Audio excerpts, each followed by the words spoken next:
अस्सलाम वालेकुम। लेक्चर 11 कैफ 3 का स्टार्ट हो गया जी। कल हम शायद पहला सवाल किया था पर्चे वाला। उससे पहले तो आप 10 लेक्चर हम ऐसे ही बस गपशप लगाते रहे, लेकिन गपशप के फ़ायदे आपको नज़र आ रहे होंगे। ठीक है, हर जगह पे उसी गपशप नहीं चलना है। मुझे बताइए, क्वेश्चन नंबर 10 दोबारा किया, हाथ खड़ा करें जिन्होंने दोबारा किया घर जाके बगैर सोल्यूशन देखे ना। अच्छा, हो गया था? कोई क्वेश्चन है तो पूछे। नहीं,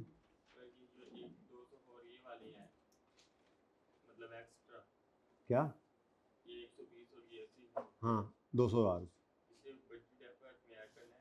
नहीं, ये देखो ना, ये वो आवर्स हैं जिनमें मशीन सेटअप हो रही है, जिनमें मेंटेनेंस हो रही है। तो ये वक्त, ये वो टाइम होता है जिसमें मशीन नहीं चल रही होती, प्रोडक्शन तो नहीं हो रही होती। ठीक है, मेंटेनेंस सेटिंग अप के दौरान ये नॉन प्रोडक्टिव आवर्स कहलाते हैं। हमने हमेशा एफ के लिए याद रखना प्रोडक्टिव आवर्स को ही लेना होता है। ठीक है ना, बजटेड एफ पर लेबर पर मशीन आवर निकालने हैं ना अगर, तो मशीन आवर्स वही होंगे जो चले, जितना जिस टाइम मशीन चलनी है उसी टाइम ओवरहेड्स इनकर होने हैं ना। ठीक है, ओके,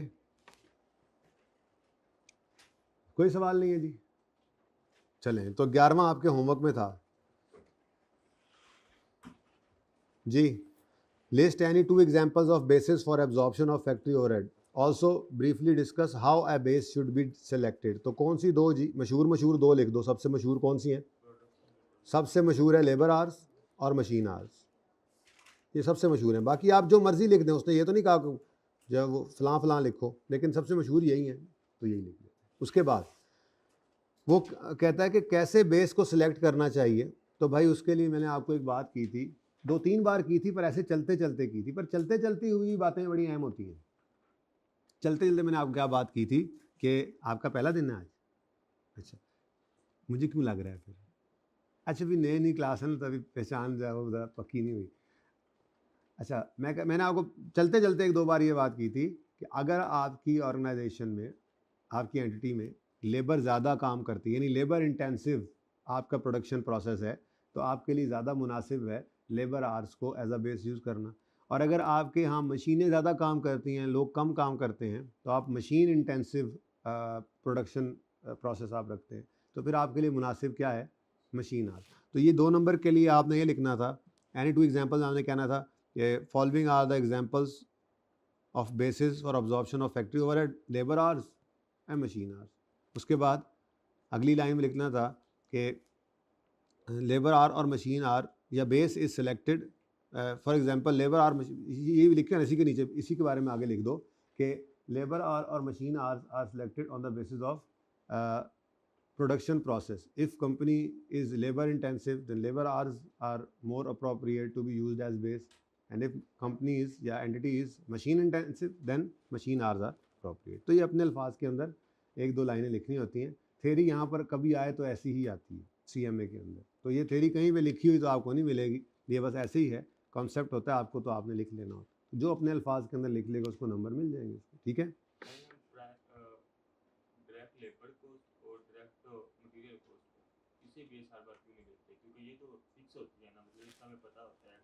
देखें ओवरहेड्स जो है ना, उनको मशीन, उनको मटेरियल कॉस्ट से लेबर मटेरियल कॉस्ट के साथ लिंक करने की इजाज़त ज़रूर है, लेकिन अगर आप गौर करें, डीप डाउन जाकर देखें, तो ओवरहेड्स हैं क्या? मटेरियल की कॉस्ट तो मटेरियल है ना, लेबर की कॉस्ट तो लेबर है ना। ओवरहेड दरअसल क्या हैं? जो इन दोनों के अलावा खर्चे होते हैं। तो इन दोनों के अलावा जो फैक्ट्री में खर्चे होते हैं वो नॉर्मली इसी तरह से ही हो रहे होते हैं कि मशीन आवर्स, मशीनें जितने घंटे चलेंगी उतने घंटे काम, या लेबर ने जितने घंटे काम करना है, बिजली गैस के खर्चे उस वक्त होने हैं, तो ज़्यादा मुनासिब इसीलिए यही होती है। ठीक है, बाकी सवाल ही आपको बताएगा। अगर ऑप्शन हो तो लेबर आवर्स नंबर 1 प्रेफरेंस, नहीं तो फिर मशीन आवर्स नंबर 2। बाकी अगर वो खुद कह दे तो जो वो कहे फिर वही। ठीक है, अच्छा जी, ये क्वेश्चन अटेम्प्ट किया, कितने बच्चों ने अटेम्प्ट किया? पढ़ने वाले आ रहे हैं, हाइब्रिड वाले ही बताया करें, कितने बच्चों ने अटेम्प्ट किया? ये भाई मुस्कुरा दिए, बस अटेम्प्ट नहीं किया आपने, है ना। तीसरे भाई, आज बच्चे हाइब्रिड में पहले आधे बच्चे आ रहे थे ना, आज आधे भी नहीं आए हुए। अब ये क्या अभी से घरों को चले गए? कर ले फिर सीए तुसी। जो घर गया वो घिर गया, पढ़ना तो है नहीं उसने वहाँ जा, है ना जी। चलो अच्छा जी, कैसा लगा ये सवाल, होता हुआ नजर आया? चलो करके देखते हैं ज़रा। सोल्यूशन मैं भेजना भूल गया था, आप लोगों की तो मौज लग गई, एक और सवाल कर लेते हैं, ठीक है? वरना मैंने सोल्यूशन भेज के वहीं से आपको गोली करा देनी थी, लेकिन चलो खैर अब गोली ना हो पाई। सवाल पढ़ने पर पता लगा होगा आपको कि कितना मिलता जुलता सवाल है, दोनों ही ICAP के सवाल हैं, और दरमियान में 2008 से 2022 तक कितने साल बीच में हायल हैं? तो 14 साल के बाद एक पुराना सवाल उसकी फरमे के ऊपर एक नया सवाल बना हुआ नजर आया आपको। थोड़ा सा डिफरेंस दायरा होता ही है, ठीक है, लेकिन मोर और लेस उस जैसा सवाल था, ठीक है। खैर रिक्वायरमेंट सेम थी, कंप्यूट करो revised overhead absorption rate, revised OAR निकालना है for production department for the next year, ठीक है जी। VL is a manufacturer of consumer goods. Below are the details related to overheads of its production department for the year. Total machine hours available हैं 2500 hours per machine, और total कितने given है? 7500। इसका मतलब क्या है कि कितनी मशीनें होंगी हमारे पास? तो ये असल में तो ये हुआ ना 2500, यानी आपने इसको डिवाइड किया इससे तो पता लगा कि 3 मशीनें, ऐसे ही है ना। तो 2500 एक मशीन के आवर्स हैं, तो 2 के मिलाओ तो 5000, और 3 के मिलाओगे तो 7500, ऐसे ही है। असल में तो ये कहानी ऐसे थी, तो 3 मशीनें थी, उन्होंने इकट्ठे आवर्स दिए। आगे कहता है मशीन मेंटेनेंस आवर्स, मशीन ये क्या है? ये देखो 450। अब ये भी 150 आवर्स पर मशीन है, तो कितनी मशीनें हैं? तो अगर मैं इसी को अलग अलग करूं तो ये 150 और 150, ऐसा ही है। तो नेट कितने बन गए फिर जी? 2350 ईच, ऐसा ही है। चलो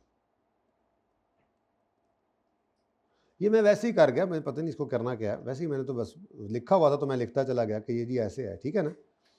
अच्छा अगली बात,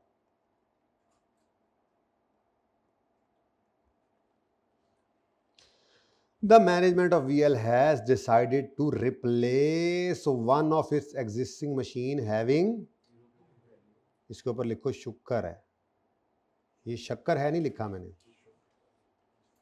शुक्र है, 0 बुक वैल्यू है, वरना इसका भी गेन लॉस जो है वो कहीं ना कहीं देखना पड़ता हमें, ठीक है। लेकिन बुक वैल्यू 0 है और कहीं पे उसके पैसे आने वाले लिखे नहीं हुए तो सुकून मारेंगे, इसको क्या कर देंगे, जस्ट इग्नोर करना है। पिछले सवाल में और इस सवाल में फ़र्क क्या है? उसमें हमारे पास 3 मशीनें मौजूद थी, उनको नहीं छेड़ा था, 5 थी, 5 मौजूद थी, उनको नहीं छेड़ा था, एक और एडिशनल मशीन हमने ऐड कर दी थी। यहाँ पे वो कह रहा है 3 मशीनें ऑलरेडी हैं, एक को रिप्लेस करना है नई से, यानी कि मशीनें टोटल 3 ही रहेंगी, ठीक है। पुरानी 3 में से एक निकल जाएगी और एक नई ऐड हो जाएगी। अब इस सवाल को करने के कई तरीके हैं, मेरे ख्याल में ICAP ने भी अपने सोल्यूशन में ऐसे ही किया था कि टोटल 3 में से एक को माइनस किया हुआ था, नहीं मतलब यूँ किया था कि 3 हैं उनमें से एक माइनस की थी, दूसरी नई वाली ऐड की थी, ठीक है। लेकिन मैं आपको मशवरा दूं, मैं जिस तरह सवाल कराऊंगा तो मैं ये कहूँगा आपको कि यार यूँ समझो कि ये है ही नहीं, तो ये 2 मशीनें हैं। अब अगर यही 2 मशीनें हैं तो हमें तो प्रोडक्टिव आवर्स चाहिए थे ना, ठीक है। तो इन दोनों के प्रोडक्टिव आवर्स को ऐड कर लो बस, यानी कि टोटल 5000 घंटे हैं, जिसमें से 300 घंटे निकल जाएं तो बाकी कितने बचे? 4700। तो ये वो वाला सवाल बन गया, पुरानी मशीनें 4700 आवर्स और नई मशीन के देखते हैं कितने आवर्स। कितने बच्चों ने ऐसे कर लिया था? कोई बात नहीं, बाकियों ने भी नतीजा सेम ही निकाला होगा इंशाल्लाह, लेकिन क्लिक कर जाए तो इससे काम हो जाता है, ना भी हो तो भी CMA के अंदर सवाल के सोल्यूशन के, इसीलिए पहले आपको कहता हूँ सवाल करके और फिर अगले दिन डिस्कस करना है, सोल्यूशन देखना होता है, ठीक है। तो जवाब इंशाल्लाह ऑलमोस्ट सब बच्चों का ही सेम होगा, ठीक होगा, ठीक है। अच्छा चलें, ऐसे वो कहता है management decide to replace one of its existing machine with a new machine which will cost 1200 and useful life is, machine will be available for use from beginning of next year and is expected to run for 2500 hours during the next years including 190 घंटे non productive. ऐसा ही है। तो 2500 minus 190 करोगे तो ये नई machine के आर्ज आ गए। सवाल तो बिल्कुल वहीं पे आ गया फिर से। ऐसे करने से सवाल बिल्कुल कल जैसा हो गया। ऐसे ही है। चले, पहले दिल किया मेरा कल के थोड़ा सा ये बता दूं, फिर मैंने कहा यार फ़ायदा क्या, फिर बता दूं। अब आज बता रहा हूँ, याद भी रहेगा। अच्छा, the estimated overheads for the next year for the year related to new machine are given below. Electricity consumption per hour है, एनुअल मेंटेनेंस है, इनडायरेक्ट लेबर कॉस्ट है। ठीक है जी। तो इनडायरेक्ट लेबर एफओएच ही होता है ना, तो वो क्या है जी, ये एफओएच की डिटेल आ रही है। It has also been decided that from beginning of next year, one of the manager from another department will be moved to production department for monitoring the line efficiency. The manager salary is, तो भाई ये into 12 करना पड़ेगा। ये जो है आपका FOH बन जाएगा रिवाइज्ड वाला। रिवाइज एफओएच जो निकालते हैं उसमें क्या आता है, एग्जिस्टिंग मशीन के एफओएच जो थे और नई मशीन की वजह से जो आए। तो वो नई मशीन की वजह से क्लियरली अगर नहीं भी आ रहा तो अगले साल से आ तो रहा है ना। पिछले साल में तो नहीं था, अगले साल से आ गया, चाहे वो एक मशीन बढ़ गई, उन्होंने कहा यार आ जाओ तुम भी इसको सुपरवाइज करो। ठीक है, अब सवाल ख़त्म हो गया है। तो एग्जिस्टिंग मशीनों की आर्स तो मिल गए, एग्जिस्टिंग मशीनों के एफओएच कहीं नज़र नहीं आ रहे। हाँ जी, आज रेट इधर गिवन था 850। क्या है, डिपार्टमेंटल ओवरहेड एब्जॉर्प्शन रेट पर प्रोडक्टिव। उन्होंने खुद कह दिया इसलिए ये कि बच्चे ये गलती ना करें, शायद पिछले अटेम्प्ट में किया होगा बच्चों ने ऐसे गड़बड़। ठीक है, तो भाई ये आर्स गिवन है। ठीक है, सॉरी ये एफओएच का रेट पर आर गिवन है। तो बिल्कुल ऐसे ही जैसे कल हमने किया था। ये बेसिकली हमारा ओएआर का फॉर्मूला जो है असल तो यही है, budgeted FOH over budgeted base. लेकिन मैंने आपको कहा था जो कभी वो जो आप निकालना सीख कर आए निकाल कर दे दे तो खबरदार, होशियार। ये रिवर्स वर्किंग करवाना चाह रहा है। देख लो, आपको ओएआर दे दिया था पिछले सवाल में, आपको आर्स गिवन थे और आपको ये चाहिए था, क्योंकि ये ओएआर क्या था, एग्जिस्टिंग 3 मशीनों का ओवरहेड एब्जॉर्प्शन रेट, और हमें एग्जिस्टिंग मशीनों के प्रोडक्टिव आर्स भी मिल गए थे, ढूंढ लिए थे हमने, निकाल लिए थे। और हमें एग्जिस्टिंग एफओएच चाहिए थे ताकि उनमें हम अगले मशीन वाले एफओएच ऐड करके रिवाइज एफओएच निकालें। एग्जिस्टिंग आर्स में नई मशीन के आर्स ऐड करके रिवाइज आर्स निकालें। जब रिवाइज एफओएच और रिवाइज्ड आर्स यूज करेंगे तो रिवाइज्ड ओआर निकल आएगा। ऐसे ही किया था। चलो अच्छा, अब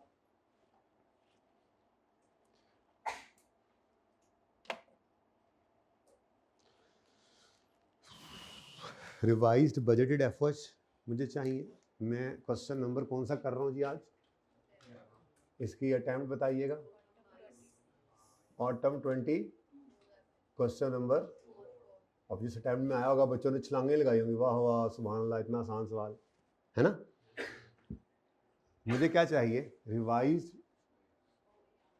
ओवरहेड एब्जॉर्प्शन रेट, पर्चे में पूरा लिख देना। ठीक है जी। तो मुझे अगर ये रिवाइज चाहिए तो मुझे रिवाइज्ड बजटेड एफओएच चाहिए। तो वर्किंग वन इसके लिए कर लेंगे, और रिवाइज्ड बजटेड बेस चाहिए जो कि हमारे मशीन आर में। ठीक है जी, इसके लिए वर्किंग टू कर लेंगे। ठीक है, अब ढूंढना शुरू कर देते हैं जी। सबसे पहले वर्किंग वन कर लेते हैं, बल्कि मैं तो कहता हूँ यहाँ पे आंसर निकालेंगे। यहाँ से वर्किंग नंबर 1 मुझे क्या चाहिए जी, revised total budgeted FOH.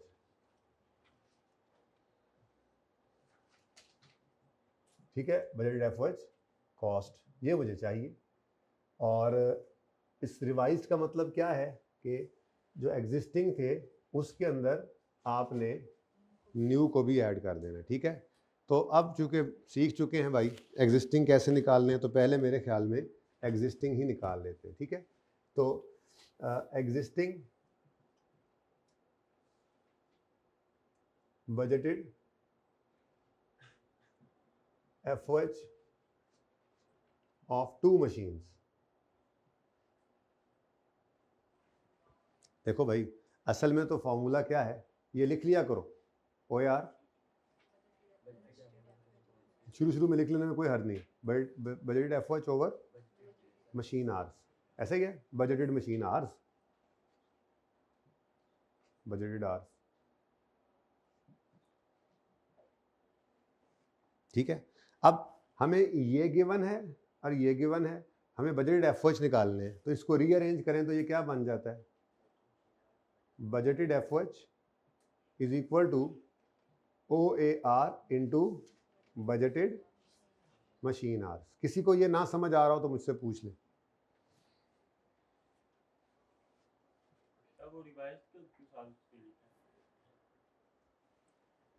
Revised budgeted FOH कैसे निकलेंगे, एग्जिस्टिंग वाले प्लस न्यू वाले, तो रिवाइज्ड में मैं दोनों लूंगा ना, पहले मैं अभी एग्जिस्टिंग ले रहा हूँ फिर न्यू वाले भी लेता हूँ, ठीक है। अब असल में ये फार्मूला मैंने ब्रैकेट में डायरेक्ट लिखना था, मैंने इसलिए कहा कि ये इधर डिराइव करके साइड पे लिख लो पर्चे के अंदर। सादा बात है, अगर अगर अगर आप इस फार्मूला को छोड़ के सादा बात कर लें, सादा बात क्या है कि 1 घंटे के अगर कितने 850 रुपये ओवरहेड्स लगते हैं, तो अगर हमारी 2 मशीनें 4700 घंटे चली होंगी तो कितने एफओएच आए होंगे। तो ये सीधा करके अगर सोचें तो ऐसे भी है, ठीक है ना, लेकिन हम तो सीधा करके नहीं सोचेंगे, हम तो ऐसी जलेबी की तरह सीखेंगे, क्योंकि हमने ये फार्मूला असल में पक्का करना है, सीखना है, ठीक है। तो 2 मशीनों का एग्जिस्टिंग एफओएच कैसे निकलेंगे, हमने ये ₹850 पर मशीन आर लिया इनटू हमें आर्स चाहिए। अब आर्स के लिए भी वर्किंग तो करनी है, तो एग्जिस्टिंग आवर्स भी ले लेते हैं और रिवाइज भी वहीं पे ले लेंगे, ठीक है। तो वर्किंग टू मैंने कल आपको ऐसे, यही फॉर्मेट में सेम रख रहा हूँ ताकि आपको किसी किस्म की कोई भी मुशक्कत ना आए, ठीक है। तो revised total budgeted revise machine hours, budgeted ही होते हैं, बजटेड मशीन आवर्स, ठीक है जी, ओके। तो revise total budgeted machine hours, तो भाई कल सिर्फ फर्क, माजरत मुझे लगता है कि मैंने सिर्फ ये गलती कर दी थोड़ी सी कि मैं ना पहले वो लिख गया हूँ, मेरे जहन में नहीं रहा, मैं पहले एग्जिस्टिंग वाला लिख गया हूँ। कल मैंने क्या किया था, पहले न्यू लिखा था, एंड पे एग्जिस्टिंग किया था, तो इसलिए शायद आपको मसला आ रहा है, ठीक है। तो माफ़ कर दो और कोई बात नहीं, खैर है नहीं, मतलब सही कह रहा हूँ, नहीं चेंज करना चाहिए था मुझे, बहरहाल हो गया, अब तो हो गया जो होना था, तो अभी नहीं हुआ ऐसे, अभी नहीं हुआ, नहीं यहाँ पे अगर मैंने एग्जिस्टिंग लिया तो मैं इधर तो मैच कर लूँ ना, ठीक है। अब मुझे बताओ existing machine hours of 2 machines वो कैसे निकलेंगे, इधर देखो, यहां से यूं कर लो ना, दोनों का 5000 कर लें, ठीक है, 5000 माइनस 300 ये कर देंगे तो काम हो जाएगा, ठीक है। 5000 मशीन आवर्स माइनस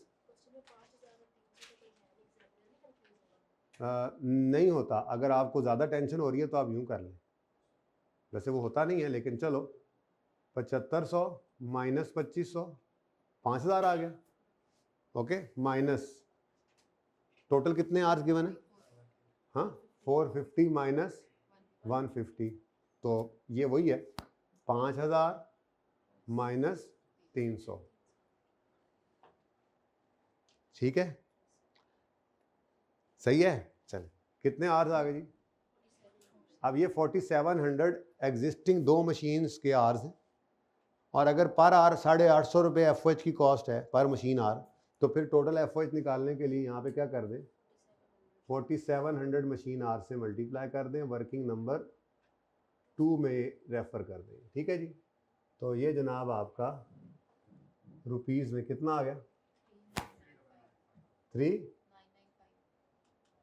3000 में, अच्छा चलो फिर 1000 है तो फिर वहाँ पे भी 1000 लेना पड़ेगा, फिर ध्यान रखना, 3995।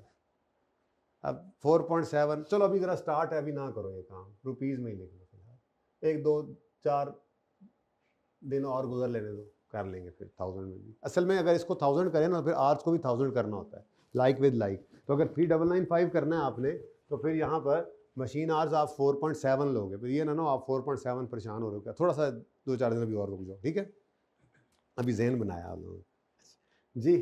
अब ये एग्जिस्टिंग मशीन के बजटेड एफओएच की कॉस्ट आ गई और एग्जिस्टिंग मशीन के मशीन आर्स भी आ गए, ठीक है जी। अब हमें रिवाइज्ड OAR चाहिए, तो रिवाइज्ड FOH और रिवाइज्ड आर्स चाहिए। तो इसमें रिवीजन क्या आनी है, एक जानी थी नई मशीन आनी थी, जो जानी थी उसको हमने लिया ही नहीं, दो ही लेनी जो बची हैं, अब बस नई मशीन को ऐड करना बाकी है। ठीक है, तो पहले क्या निकालना पसंद करेंगे, कॉस्ट, लेकिन रिवाइज टोटल FOH के अंदर आप क्या करेंगे जी, हम न्यू मशीन के FOH ऐड कर देंगे। तो budgeted FOH of one new machine, ठीक है जी। इसके अंदर अब आपने क्या करना है जी, ये एग्जिस्टिंग हो गया था, नई मशीन की अब आपने FOH की स्टार्ट कर देनी है, कैलकुलेशन यहाँ पर करना शो। तो सबसे पहले क्या था जी, डेप्रीसिएशन ऑफ मशीन आ गई, कॉस्ट कितनी है जी इसकी 12 लाख कॉस्ट है, रेजिडुअल वैल्यू कहीं गिवन है सवाल में नहीं, लाइफ कितनी है, तो 12 लाख डिवाइडेड बाय 10, छो डो कॉमा डिवाइड बाय 10, 1 लाख पूरा साल, क्योंकि क्या कह रहा है, मशीन अगले साल के पहले ही दिन से अवेलेबल होगी। यानी मेरे ख्याल से जो सवाल मैंने करवाया था वो ज़्यादा मुश्किल था, ये तो बहुत आसान सवाल। खैर चले जी, 1,20,000। नेक्स्ट, उसके बाद सीधे सीधे खर्चे थे, आगे बढ़े जी। नेक्स्ट वो कहता है, चलो आर्स भी आ गए, अवेलेबल होगी 2500 घंटों के लिए, जिसमें से 180 और 110 अलग अलग लिख लो, एग्जामिनर को पता लग जाएगा। ठीक है, तो machine hours of one new machine, थोड़ा पैकेज, वन न्यू मशीन, तो कितने आवर्स के लिए अवेलेबल होगी जी, क्या कहा उन्होंने, 2500 टोटल, उसमें से 80 सेटअप के और 110 मेंटेनेंस के, तो 2310 घंटे जो है वो हमारे पास इस नई मशीन में आ जाना है। तो रिवाइज आवर्स कितने आ गए, टोटल करो आप, 7010, ये जनाब हमारे पास डिनोमिनेटर आ गया, 7010 मशीन आवर्स। ठीक है जी, अब आवर्स हमारे पास आ गए, कोई पर आवर खर्चे होंगे तो वो भी इजीली निकल सकते हैं। तो आगे बढ़ें जी, the estimated overhead for the next year of new machine कितने हैं जी, इलेक्ट्रिसिटी कंजम्पशन पर आवर है 180, आवर्स हमने निकाल ली, इलेक्ट्रिसिटी जी रुपीज़ 180 बेटा, रुपीज़ 180 पर मशीन आ रहे हैं इंटू 2310, 7010 ना ले लेना, 7010 तो 3 मशीनों के आवर्स हैं, हमें सिर्फ इस वक्त एक मशीन के FOH निकालने हैं, क्योंकि 2 मशीनों के FOH हम ऊपर अलग एग्जिस्टिंग वाले लिख चुके हैं। ठीक है जी, 2310 मशीन आवर्स, ज़रा अभी लिख रहा हूँ नए नए, वरना तो 180 इंटू 2310 पर्चे में ये लिखेंगे हम। ठीक है, वर्किंग नंबर 2 में ही ये निकाले, रेफर कर दो।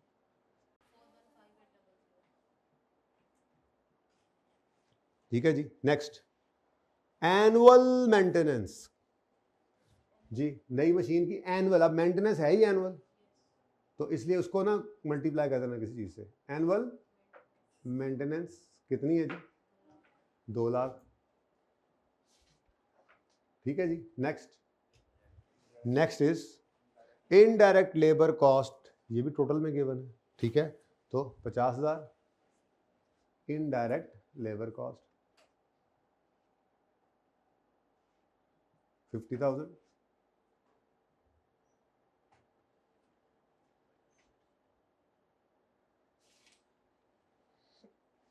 Next, it has also been decide that manager को अगले साल शिफ्ट करना है, 30,000 पर मंथ उसकी कॉस्ट है, तो मैनेजर सैलरी को पूरे साल का निकालें, क्योंकि OAR भी पूरे साल का, बजट FOH पूरे साल के, आवर्स पूरे साल के, हर चीज़ सालाना लेनी है यहाँ पर।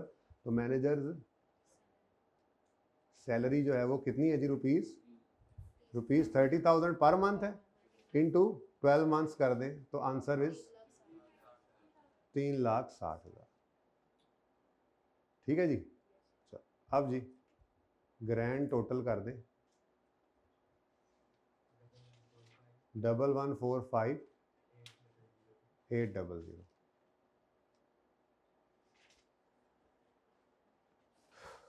तो ₹1145,800 11 शुरू से 5, अच्छा इस तरह इसका टोटल ले दिया भाई ने 5140,800 ठीक है जी। तो 5140,800 वर्किंग 1 ठीक है जी। तो आंसर क्या आ गया जी हमारा एग्जैक्ट पर मशीन। मशीन ने कॉस्ट को कम किया है, शायद काम ज़्यादा करेगी, एफिशिएंट मशीन होगी ना। FOH ओवरऑल हमारे क्या हुए हैं जी। कितने बच्चों का आंसर यही था? आंसर यही था। अच्छा कितने बच्चों ने किया है ऐसे था? ये ज़्यादा है। अच्छा कितने बच्चों का आधा सवाल सही था? कितनों का आधा भी नहीं सही था? आधा भी नहीं सही था। सही हो जा तुम। हाँ भाई हाइब्रिड में कितनों का आधा सही था? आधा जवाब सही है, आधे बच्चों को आधा सही था। तो सब ने कोशिश करनी है आधे से भी थोड़ा ज़्यादा, हर सवाल आपका सही हो। हाँ आधे थोड़ा 70-80% भी चलेगा, 70% एक्सेप्टेबल है क्योंकि अनसीन है। हाँ मैंने करवा दिया फिर तो सारे से ही कर लेते। अब बस यही डर था, लेकिन सॉल्यूशंस फिर भी मैंने डाल दिए नोट्स में। तो लेकिन आप लोगों से वादे कस्में ले ली हैं मैंने कि आपने जब अगर इसी दफ़ा पास करना है तो आप लोगों ने पहले एक बार सवाल को खुद करना है और यूँ समझना है कि सॉल्यूशन नाम की कोई चीज़ दुनिया में एग्जिस्ट ही नहीं करती। अगर आप इसी दफ़ा पास होना चाहते हो, जहाँ समझना है अजम्पशन लेके चलें। मैं तो ये भी नहीं कहा कि पूरा सवाल सही ना हो तो दोबारा करें, दोबारा नहीं करना। 70% सही निकल आया पास, आगे चलो। लेकिन प्लीज़ सॉल्यूशन को देखे बगैर करोगे तो पास होगे, वरना फिर अगली बार करोगे ये काम।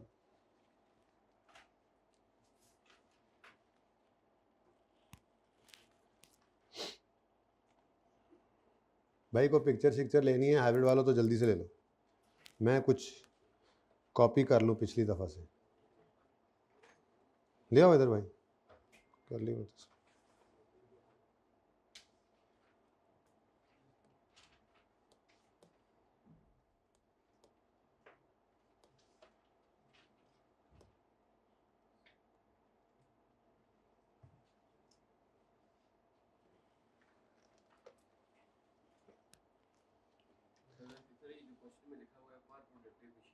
ये तो ऐसे कंफ्यूज करता है कि जैसे 850 सर एक मशीन की है मुझे बना। नहीं पर मशीन आ रहा है, पर मशीन आ रहा है। और एक मशीन कितनी देर चलती है साल में? 2300 समथिंग घंटे, ठीक है ना। 2 मशीनें कितने घंटे चलती हैं? तो कम से कम लिखा हुआ है टोटल, लिखा है पर मशीन आर, पर प्रोडक्टिव मशीन आर। कितनी मशीनें चलाओगे अगले साल? 2। तो FH जो एग्जिस्टिंग थे वो 2 से 2 के आर्स। और अगर तीनों मशीनें पिछले सवाल की तरह होता, तीनों मशीनें होती तो फिर पूरा 7500 माइनस वो जो आर्स थे वो निकाल लेते। और पर आर गिवन है ना सर जी कह रहा हूँ मैं सर, तो फिर 850 को मल्टीप्लाई बाय 2 नहीं करेंगे? हमें ये जो आर्स दिए गए हैं यहाँ पे, जो हमने आर्स लिए हैं, ये आर्स किसी एक मशीन के ये हैं। नहीं सर 850 का। तो 850 को अगर आप 2 से मल्टीप्लाई करेंगे तो फिर आगे आर्स आपको कितने बनते हैं? वो 2300 कम 2320 2350 कर लें। बेतुकी बात है ना वो। आपने 850 को पहले 2 से मल्टीप्लाई किया कि हर मशीन ने इतने लेने हैं और फिर टोटल इतने आर्स चलेंगी दोनों मशीनें। तो वो मुश्किल बात समझना, ये आसान है क्योंकि होता ही ऐसे है। 1 घंटा अगर मशीन कोई सी भी चलती है तो 850 रुपये आते हैं। तो 2 चलेंगी तो 850 हर एक के घंटे। तो 2 घंटे चली हैं तो अब एक मशीन 1 घंटा चली, 2 मशीनें 2 घंटे चली, 10 मशीनें 10 घंटे चली। पर आर रेट है, बस जितने आर्स मशीनें चली हैं उसको इंटू 850 करो, ये आसान है। ठीक है जी। चले जी, मैंने ये पिछली दफ़ा से कॉपी किया है कुछ, अगर आप देखें तो। हम जैकेट्स बनाते हैं, लेदर की जैकेट्स बनाते हैं, ठीक है। मिसाल के तौर पर इस एग्जांपल में लेदर की जैकेट्स ही ना, हम लेदर की जैकेट्स बनाते हैं। तो रॉ मटेरियल हमारा क्या होगा, चमड़ा, लेदर और कपड़ा वगैरह जो भी लगता है उसके अंदर, लाइनिंग वगैरह, ठीक है। प्लस जाहिर सी बात है छोटे मोटे और भी आपको पता है इसके अंदर इनडायरेक्ट मटेरियल भी होंगे, धागा भी इस्तेमाल होता है, पॉलिश भी इस्तेमाल होती है, रंग रूंग इस्तेमाल होता होगा, ठीक है, कोई और डिफरेंट छोटी छोटी चीज़ें, कोई जिपें शिपें, बटन बुटन, ठीक है, लेकिन वो इनडायरेक्ट मटेरियल होता है, वो भी आ रहा होगा। खैर, हमने मटेरियल को अपनी फैक्ट्री में इनपुट किया। पहले मटेरियल आया कटिंग डिपार्टमेंट में, कटाई शटाई हो गई, उसके बाद चला गया सीविंग डिपार्टमेंट में, सिलाई शिलाई होगी, उसके बाद फिनिशिंग, स्प्रे स्प्रू करके, चमका चमकू के, लश पश करके, फिर हमने क्या किया, उसको फिनिश गुड्स को अपने शोरूम में भेज दिया, अपने स्टोर में भेज दिया सेल के लिए, ठीक है। अब ये हमारा प्रोडक्शन प्रोसेस है, इनको हम कहते हैं प्रोडक्शन डिपार्टमेंट्स, ठीक है, जहाँ पे एक्टिवली प्रोडक्ट के ऊपर काम हो रहा है। लेकिन आपकी फैक्ट्री के अंदर बहुत सारे सपोर्ट डिपार्टमेंट भी होते हैं, जैसे कैफेटेरिया है, कैफेटेरिया में कोई जैक्टें बन रही होती हैं, कटिंग हो रही हो, फिनिशिंग हो रही हो, सीविंग हो रही हो, नहीं, वहाँ पे तो जो लोग यहाँ काम करते हैं वहाँ पे जाके थोड़ा सा रिफ़्रेशमेंट करते हैं, खाना खुना खाते हैं, लंच वगैरह करते हैं, चाय शाय पीते हैं, खुश गप्पियाँ लगाते हैं, ठीक है। फिर मेंटेनेंस डिपार्टमेंट, जो हमने एक डिपार्टमेंट रखा हुआ है कि इनमें से किसी भी डिपार्टमेंट की मशीन अगर ख़राब हो गई तो उस मशीन को सही करेंगे, मेंटेनेंस डिपार्टमेंट, ठीक है। तो मेंटेनेंस डिपार्टमेंट भी ऐसा डिपार्टमेंट नहीं है जहाँ पे प्रोडक्ट बन रही हो, वहाँ पे तो आपने मैकेनिक मिस्त्री बिठाए होते हैं, ठीक है, वो जो कोई मशीन ख़राब होती है भागे भागे अपने पाने पुने लैके नस जाते ने चीज़ें लेके हैं और जाके उसको सेट करते हैं जाके और चलाते हैं, मेंटेनेंस डिपार्टमेंट।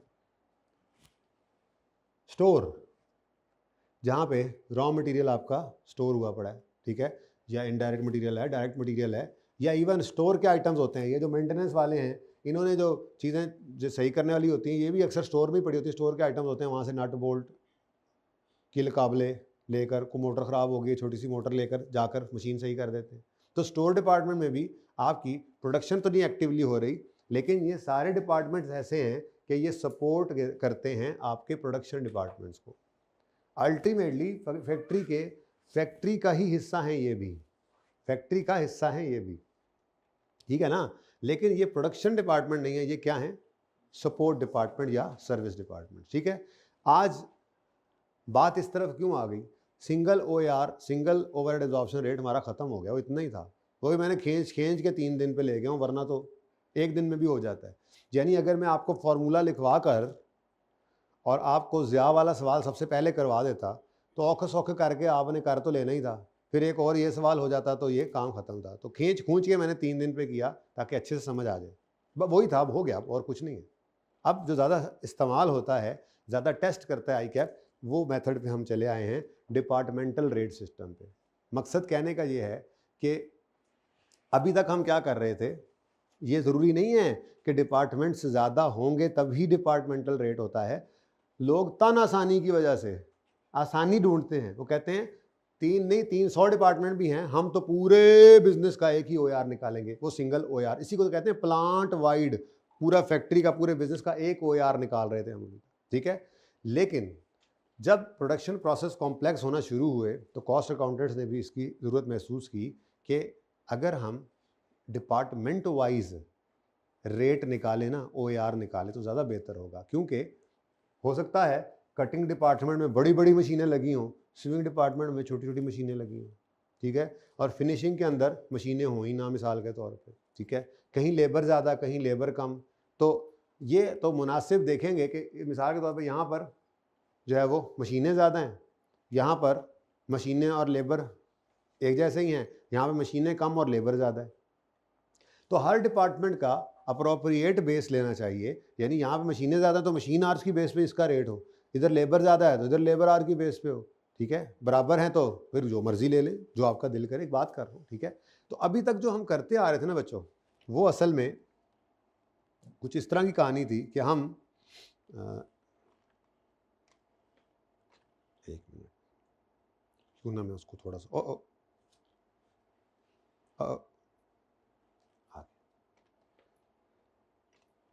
ये ना असल में मैं ये यहाँ से तस्वीर उठाई ना, मैं यहाँ से ये उठा के दिखाना चाह रहा था आपको, ये देखो, असल में हम क्या कर रहे थे, असल में हम ये कर रहे थे कि फैक्ट्री पूरी का मिसाल के तौर पे एफओएच जो है वो 2.5 लाख है, ठीक है। इसमें सारे ही हैं, A department, B department, C department, सारे डिपार्टमेंट्स के एफओएच मिला जुला के, रेंट है, डेप्रिसिएशन है, इनडायरेक्ट मटेरियल, इनडायरेक्ट लेबर, सब मिलाकर पूरी फैक्ट्री के एफओएच कितने हैं? 2.5 लाख। इसको डिवाइड कर दे किसी एक बेस से, किसी एक बेस से, मशीन आर, लेबर आर, जो मुनासिब लगता है, ठीक है।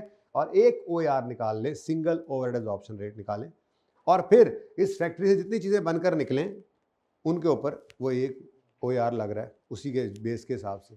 लेकिन ज़्यादा एक्यूरेसी की ज़रूरत महसूस की तो हमने क्या कहा, यार देखो हर डिपार्टमेंट के एफओएच अलग अलग हैं, होते भी अलग अलग हैं, अलग मशीनें हैं, अलग लेबर लगी हुई है, अलग किए जा सकते हैं डिपार्टमेंट वाइज, ठीक है। तो डिपार्टमेंट वाइज एफओएच निकालो, डिपार्टमेंट वाइज अप्रोप्रिएट बेस पकड़ो, और डिपार्टमेंट वाइज OAR निकालो। मतलब पहले क्या हो रहा था, ओवरहेड एब्जॉर्प्शन रेट पूरी फैक्ट्री का एक ही था। अब हम क्या करना चाह रहे हैं कि जी कटिंग डिपार्टमेंट का अलग OAR हो, सीविंग का अलग हो, और जाग कर देखें, सोइंग नहीं है का, मैंने सीविंग बोला है, सोइंग, ठीक है, और फिनिशिंग का अलग, ठीक है। तो इसके लिए हमें ज़रूरत किस चीज़ की पड़ेगी? अब ये इकट्ठे देखो, पूरे बिजनेस के 3 मशीनें, पता नहीं कौन कौन सी 4 मशीनें, पता नहीं कौन कौन सी 6 मशीनें, पता नहीं कौन कौन सी डिपार्टमेंट में थी, इकट्ठे एफओएच निकाल के इधर रखते थे, सारे ही आर्स ले लेते थे और OAR निकल रहा था। लेकिन अब हमने क्या करना है, डिपार्टमेंट वाइज अगर जाना है तो फिर हमें एफओएच भी डिपार्टमेंट वाइज चाहिए, यही काम इसमें करना है। इसको कहते हैं डिपार्टमेंटलाइजेशन। हम इससे बेनिफिट ज़्यादा एक्यूरेसी आएगी, एफओएच की कॉस्ट ज़्यादा एक्यूरेटली हम एलोकेट कर सकेंगे प्रोडक्ट को, कि एक प्रोडक्ट के ऊपर अगर कटिंग डिपार्टमेंट के 2 घंटे लगते हैं और फिनिशिंग डिपार्टमेंट का 1 घंटा लगता है, और कटिंग डिपार्टमेंट के एफओएच भी ज़्यादा है, तो कॉस्ट भी ज़्यादा बेहतर एलोकेट हो जाएगी। बेहतर एलोकेशन, और कुछ भी नहीं, बेहतर एलोकेशन, ठीक है। नहीं, फ़र्क तो पड़ जाता है, फ़र्क तो बिल्कुल पड़ जाता है, वो बहरहाल फिर देख लेंगे, ठीक है। आगे सवाल आएंगे ऐसे जिसके अंदर आपको डिपार्टमेंट वाइज एफओएच का रेट निकलवाएगा, और साथ ही कह देगा कि ज़रा पहले वो ये कर रहे थे, सिंगल रेट कर रहे थे, वो भी निकाल के दिखा दो मुझे, तो वो उन सवालों में जाके आपको दिखाऊंगा, बाकायदा दिखा सकूंगा कि फ़र्क कैसे आता है, ठीक है। सही है ना। अब तो सारे बिजनेस का एक OAR, और एक ये है कि जिस डिपार्टमेंट में ज़्यादा एफओएच लगे हैं उसके ज़्यादा रेट होगा, तो उसके अंदर अगर मशीन आर ज़्यादा लग रहे हैं किसी प्रोडक्ट के ऊपर, तो उसके ऊपर एफओएच ज़्यादा। मल्टीपल प्रोडक्ट्स भी तो हो सकती हैं, मल्टीपल प्रोडक्ट्स हो तो फिर तो एक्यूरेसी बहरहाल आती है, आगे जाके देखेंगे, ठीक है। सही है। अभी तो सिर्फ ये सिखाया आपको, अगर डिपार्टमेंट वाइज करना है हमने OAR को, तो फिर हमें एफओएच भी डिपार्टमेंट वाइज बनाने पड़ेंगे। लेकिन बीच में वो एक मुसीबत आ गई थी, वो सपोर्ट डिपार्टमेंट, इनका क्या करना है? ये भी एक काम है तो ये फैक्ट्री के अंदर ही काम कर रहे हैं, लेकिन प्रोडक्शन में इन्वॉल्व नहीं है डायरेक्टली। अब क्या इनका भी को OAR निकालेंगे? तो कॉस्ट अकाउंटेंट इसके बारे में ये कहते हैं, राय रखते हैं कि जी सर्विस डिपार्टमेंट्स का कोई OAR नहीं होता। OAR तो सिर्फ किसका है? Production department. इसका मतलब एफओएच तो यहाँ पे भी इनकर हो रहे होंगे, कैंटीन में भी हो रहे होंगे, स्टोर में भी हो रहे होंगे, मेंटेनेंस में भी हो रहे होंगे। अब उन एफओएच का क्या करें? उन एफओएच को किसी बेस पर, ये मेथड्स हैं उनको एलोकेट करने के 2-3 किस्म के, किसी बेस के ऊपर उनको एलोकेट करेंगे हम प्रोडक्शन डिपार्टमेंट से। यानी अल्टीमेटली एंड पे जाके सिर्फ जितने हमारे पास प्रोडक्शन डिपार्टमेंट्स हैं उतने ही कॉलम्स के अंदर नीचे एफओएच बचेंगे, और हर प्रोडक्शन डिपार्टमेंट के बारे में बताएगा कि यहाँ पर फलां बेस मुनासिब है, यहाँ पर फलां बेस मुनासिब है, उसकी बेस पे हर डिपार्टमेंट का OAR निकलेगा। फिलहाल इसी को सोच लें।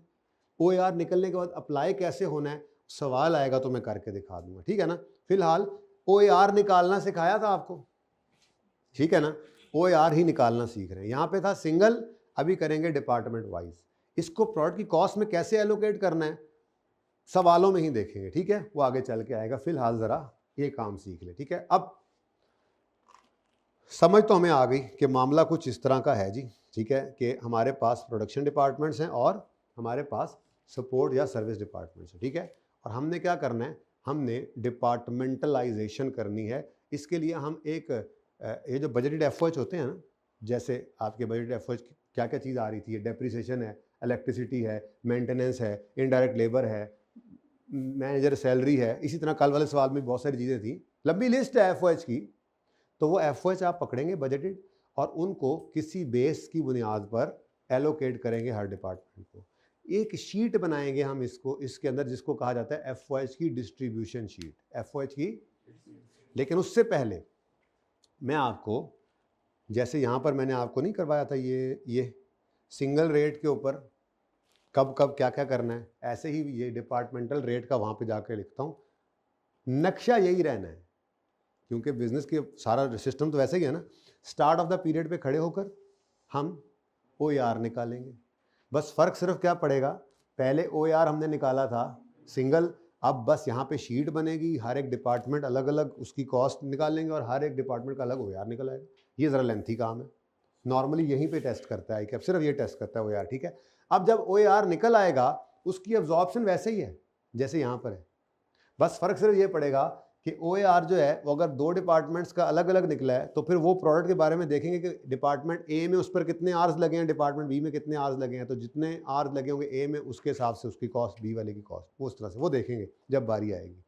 फिर पीरियड का एंड आएगा तो यहाँ पर भी हमने ऐसे ही करना है। जाहिर सी बात है, बजट है, एक्चुअल डिफरेंट होते हैं, तो बजट और एक्चुअल का डिफरेंस लेंगे अंडर ओवर। लेकिन यहाँ पर भी जाकर चूँकि डिपार्टमेंटल FYs थे तो बजटेड भी डिपार्टमेंट वाइज थे, एक्चुअल भी। ये भी अलग से सवाल है, ये ज़रा कम हैं ज़रूर, ये 2-3 सवाल है मेरे ख्याल में, 3-4 सवाल है, इसके बेतहाशा सवाल है, ठीक है, सही है, सारे ही करने हैं हमने। तो यही हमने काम करना है, अल्लाह करे ईद से पहले पहले ये पूरा कर ले, ठीक है। अगर आप गौर फरमाएं ना, गौर फरमाएं, तो मैं वैसे सवाल दिखा दूं पहले आपको, ये देखें 12वें सवाल से डिपार्टमेंटल रेट सिस्टम स्टार्ट हो गया और ये डिपार्टमेंटल रेट सिस्टम आपका 31वें सवाल तक गया है। देख लें, वही लिखा हुआ हर सवाल में, प्रोडक्शन डिपार्टमेंट, सर्विस डिपार्टमेंट, ये ठीक है। तो सबसे ज़्यादा टेस्ट यही हुआ होगा, ABC बहुत कम हुआ हुआ, सिंगल रेट बहुत कम हुआ, 2 सवाल सिंगल रेट के आपके सामने बस वही हैं, 2-3 सवाल आपको ABC कॉस्टिंग के मिलेंगे। अब पूछता है इस तरह की चीज़ें इसलिए कि बच्चों ने छोड़ना शुरू कर दिया था कि वो तो आंदा नहीं, ठीक है। तो हम तो खैर कुछ छोड़ेंगे नहीं इंशाल्लाह, ठीक है। तो अब डिपार्टमेंटल रेट सिस्टम में तरतीब क्या होगी, सबसे पहले वही बात कर लेते हैं, ठीक है। तो जल्दी से लिख लेते हैं हम उसी तरह से, डिपार्टमेंटल रेट सिस्टम, हेडिंग दे देना डिपार्टमेंटल रेट सिस्टम, और फिर बल्कि हेडिंग ही बन जाएगी जब आप ये हेडिंग देकर इसके ऊपर इसके नीचे एक दरख्त बना रहे हैं, 3 शाखें लगाएंगे, एक एक उल्लू बिठाएंगे, तो हेडिंग तो खुद ही बन गई ना। फिर आप कहेंगे हर शाख पे उल्लू बैठा है, अंजाम गुलिस्तां क्या होगा, एट स्टार्ट ऑफ पीरियड। क्या करेंगे जी, बताएं जी क्या करेंगे, जो पहले करते थे वही करेंगे, बस करना डिपार्टमेंट वाइज है। तो मैं यही लिख रहा हूँ, ठीक है, कि हम क्या करेंगे, डिपार्टमेंट वाइज बजट FYs की, बल्कि मैं 2 स्टेप्स तोड़ के लिख देता हूँ। हमने निकालना है FYs ही है, लेकिन चूंकि डिपार्टमेंट वाइज निकालना है तो डायरेक्ट नहीं निकलेगा, उसके लिए हम एक शीट बनाएंगे जिसका नाम हमने रखा हुआ है FYs की distribution sheet, FY distribution sheet, ठीक है ना। तो मैं फिर यूँ लिख देता हूँ, पहला स्टेप हम क्या करेंगे, FY डिस्ट्रीब्यूशन शीट बनाएंगे, दूसरा स्टेप डिपार्टमेंट वाइज FYs निकाल देंगे, ठीक है। तो पहले हम क्या करेंगे जी, अभी इसका फॉर्मेट, बल्कि फॉर्मेट मैं बाद में बनाऊंगा, पहले आज मैं पहला सवाल करूंगा ज़िंदगी का, ठीक है, पहला सवाल कर लेंगे, उसके बाद फिर मैं पूरा फॉर्मेट ना भी बन पाया तो कल पूरा हो जाएगा ना, सवाल तो एक हो जाएगा, 2-3 सवाल आप होमवर्क में तो कर सकेंगे, क्या ख्याल है। तो भाई आप तब तक वो बोर्ड मिटवा दें, क्योंकि आप उस बोर्ड की हमें कोई ज़रूरत नहीं, सिंगल रेड की हमें कोई ज़रूरत नहीं है, ठीक है जी। डिपार्टमेंट वाइज बजटेड FYs की डिस्ट्रीब्यूशन शीट प्रिपेयर करेंगे, budgeted FYs distribution sheet prepare करेंगे, और ले ला पाइए,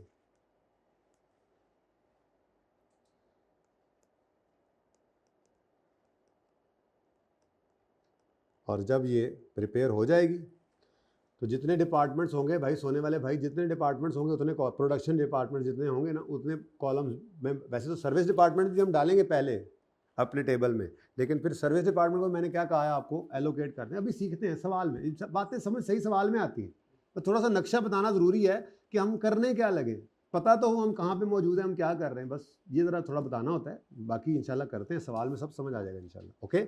बहुत आसान टॉपिक है, ये पर्चे में जब होता है तो बच्चे खुश होकर कहते हैं चलो ये नंबर तो मिले ना मुफ्त के हमें, और ये नंबर पास करवाने वाला सवाल होता है ये, ठीक है। तो इसीलिए इसको जो आसान हो ना इस तरह पास कराने वाला, उस पर ज़्यादा जोर लगाना होता है, वही तो हमारा क्या कहते हैं सेवियर होता है, ठीक है। तो department wise budgeted FY distribution sheet prepare करेंगे हम, और फिर दूसरा काम क्या करेंगे जी, डिपार्टमेंट वाइज ही हम, हाँ जी, OAR निकालेंगे। Department wise OAR is calculated, यानी कि अगर आप देखें तो काम वही हो रहा है, स्टार्ट ऑफ द पीरियड पे खड़े होकर OAR कैलकुलेट कर रहे हैं, लेकिन बस एक स्टेप पहले क्या करना पड़ गया, एफवाई डिस्ट्रीब्यूशन शीट बनानी पड़ गई हमें, ठीक है जी। अच्छा, अब जब रेट निकल आया OAR तो फिर बजटेड डेटा का क्या करना होता है, डस्टबिन में फेंकते हैं, ठीक है।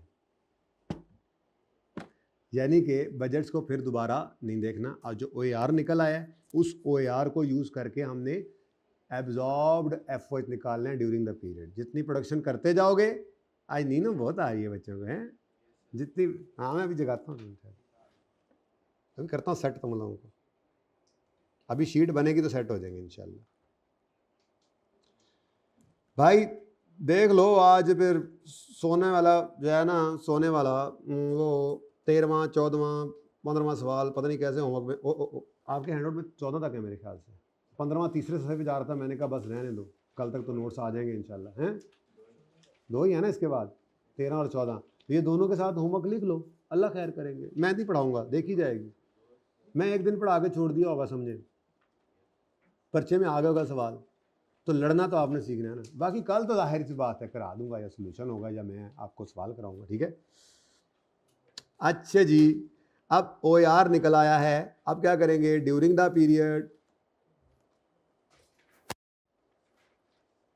इस OAR को यूज करेंगे और कैलकुलेशन करेंगे प्रोडक्शन कॉस्ट की, ठीक है ना। तो तीसरा काम हम क्या करेंगे, टॉपिक वाइज, टॉपिक में अगर मैं उनके हिसाब से चलूँ तरतीब में, तो तीसरा काम हम ये कर रहे होंगे, ड्यूरिंग द पीरियड यूज करेंगे OAR in calculation of production cost.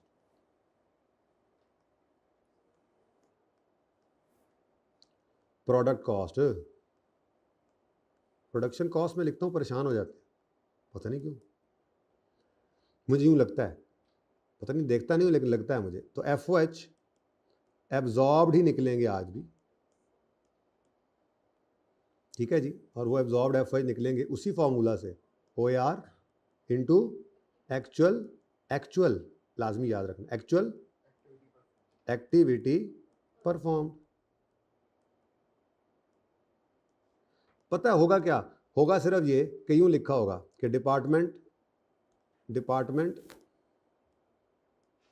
ए, मतलब वो होगा ना मटेरियल, तो होगा ना मटेरियल, एक प्रोडक्ट है ना, एक प्रोडक्ट है, उसका लिखा होगा प्रोडक्ट ए जो है, मिसाल प्रोडक्ट अभी यही एक ही रखनी है, ये प्रोडक्ट जो है ना ये भी मल्टीपल होगी इंशाल्लाह, अभी नहीं होगा। सिंगल प्रोडक्ट, पहले क्या था, सिंगल प्रोडक्ट सिंगल रेट, फिर मल्टीपल प्रोडक्ट सिंगल रेट भी कर लिया हमने, अब क्या चल पड़ा है, सिंगल प्रोडक्ट मल्टीपल डिपार्टमेंट्स, तो रेट फिर जाहिर उस हिसाब से निकल आते हैं, और इसके बाद हम करेंगे एंड पे जाकर मल्टीपल डिपार्टमेंट्स मल्टीपल प्रोडक्ट, तो स्लो पॉइजन है, पता नहीं चलेगा, सब कुछ हो जाएगा इंशाल्लाह, ठीक है। लेकिन फिलहाल मैं कह रहा हूँ एक ही प्रोडक्ट है, तो प्रोडक्ट ए है, इसका मटेरियल कॉस्ट आएगा वो एक ही होगा। मैं मिसाल के तौर पे कहता हूँ जी कि प्रोडक्ट ए जो है वो हमने बनाए हैं, लेट्स से 10 यूनिट्स बनाए हैं, और हर यूनिट के ऊपर 5 रुपये का मटेरियल लगता है, तो कितनी मटेरियल कॉस्ट आ गई, 50।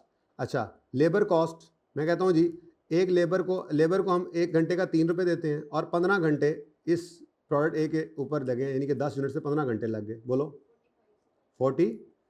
अब जो होगा ना FOH की कॉस्ट, वो अब डायरेक्ट नहीं निकलेगी, बल्कि वो यूँ होगी, जैसे डिपार्टमेंट ए मैं कहूँगा जी, डिपार्टमेंट ए का OAR जो निकाला है हमने, वो निकाला है 1.5 रुपये पर मशीन आवर मिसाल के तौर पे, और हमारी इस प्रोडक्ट ए के ऊपर डिपार्टमेंट ए में ये समझो 1 यूनिट के ऊपर 10 घंटे लगते हैं, 1 यूनिट के ऊपर 10 kg लगते हैं, 1 यूनिट के ऊपर 15 लेबर आवर लगते हैं, बात समझ आ रही है। तो अच्छा, अब मैंने कहा जी एक प्रोडक्ट ए के ऊपर जो 1.5 घंटा है ना डिपार्टमेंट ए के ओवरहेड्स हैं, और प्रोडक्ट ए के ऊपर लेट से डिपार्टमेंट ए में 12 मशीन आवर्स लगते हैं, और डिपार्टमेंट बी के अंदर जो हमने रेट निकाला है वो रेट तो निकाला है 0.7 लेट से 0.75, और यहाँ पर 4 मशीन आवर्स लगते हैं। ठीक है जी, तो इस तरह से करके OAR निकल आएगा, और तो कोई फर्क नहीं पड़ना। आप कुछ समझ आ रही थोड़ी थोड़ी, और बेहतर होती जाएगी इंशाल्लाह सवालों में जाके। फिलहाल थोड़ा सा आइडिया दिया कि पहुंचना कहाँ है हमने। तो एब्जॉर्प्शन वही फॉर्मूला वही है, देख लो, OAR into actual activity perform. तो वो आवर्स ले लेंगे, डिपार्टमेंट वाइज रेट होगा तो डिपार्टमेंट वाइज आवर्स भी गिवन होंगे, सवाल में डेटा गिवन होगा सारा। ओके, सवालों में करेंगे तो थोड़ा आइडिया दिया कि ये करना है। पहले क्या हो रहा था, पहले एक सिंगल रेट निकलता था, उसी को लगा देते। अब रेट मल्टीपल हैं तो मल्टीपल रेट से भी निकलना वही FOH ही है। ओके, अच्छा जी, उसके बाद जनाब वे वाला आएगा दूध का प्याला, और पीरियड एंड हो जाएगा। तो एंड ऑफ द पीरियड,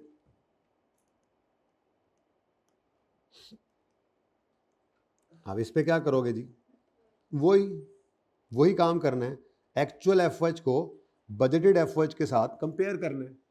पर मसला ये है कि बजटेड FOH भी अगर डिपार्टमेंट वाइज थे तो इधर पहुंच के इंशाल्लाह हम शायद जुमे वाले दिन ये सवाल कर रहे होंगे, जुमेरात वाले दिन, ठीक है, उस दिन जब ये सवाल कर रहे होंगे, पीरियड के एंड पे पहुंचेंगे, तो वहाँ पे हमने बजटेड की तरह से एक्चुअल FOH की शीट बनानी है। वो भी क्या होगी, डिपार्टमेंट वाइज। जैसे बजट डेटा गिवन होगा ना, डेटा गिवन होगा, ऐसे थोड़ी होगा, डेटा गिवन होगा, हम निकालेंगे, मतलब डेटा से ही निकालेंगे। तो नंबर 4 काम जो हमने करना होगा इन सवालों में डिपार्टमेंटल ओवरहेड्स में, नॉर्मली वो सिर्फ यहाँ तक ही रहता है ज़्यादा सवालों में, लेकिन कभी कभी वो इधर तक पहुँच जाता है, तो यहाँ से होकर इधर आना है। और कभी कभी ऐसा होता है कि वो यहाँ पे ला खड़ा करता है, तो एक्चुअल निकाल के वेरिएंस निकलवा लेता है। तो ये तो इंशाल्लाह सफ़र है एक लंबा जो शुरू हुआ है अभी, तो ठीक है, चलेगा अभी। तो हम क्या करेंगे जी, डिपार्टमेंट वाइज, भाई पार्ट 2 शुरू नहीं किया अभी 1 मिनट में बस शुरू करते हैं। डिपार्टमेंट वाइज एक्चुअल FOH की डिस्ट्रीब्यूशन शीट, जैसे यहाँ पे बजट FOH डिस्ट्रीब्यूशन है, यहाँ पे एक्चुअल FOH डिस्ट्रीब्यूशन शीट बनाएंगे। तो हुण OAR ना कड्डन लग जाना, अब वेरिएंस निकालेंगे। बस मसला ये आया है कि हमें ना ये डिपार्टमेंट वाइज बजटेड और actual distribution FOH distribution sheet बनानी पड़ गई, एडिशनल काम ये करना पड़ा। बाकी तो सिस्टम वही चल रहा है जो सिंगल में चल रहा था, स्टार्ट पे खड़े होकर रेट। अच्छा, ये 2 सवाल पास पेपर में आपने देखे सिंगल रेट के, उसने स्टार्ट भी खड़ा किया होगा आपको पीरियड में। क्या कह रहा है, अगले साल का OAR निकालो, एब्जॉर्ब भी नहीं करवाया, ठीक है, लेकिन यहाँ पे आगे बढ़ेगा इंशाल्लाह। तो 5वां काम क्या करेंगे जी हम, तो FOH के वेरिएंस निकालेंगे, और FOH का वेरिएंस 2 ही हो सकते हैं।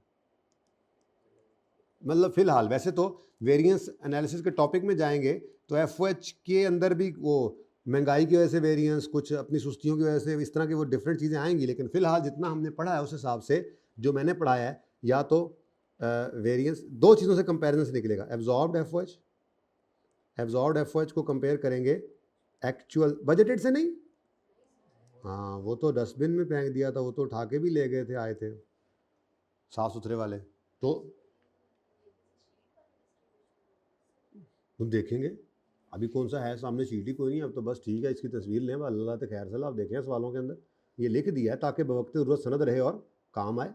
बाकी अब इसको देख लेते हैं इंशाल्लाह। कहाँ जा रहा है यहीं पे,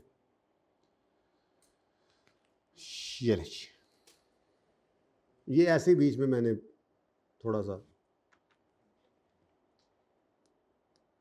थोड़ा टाइम ज़ाया किया आपका।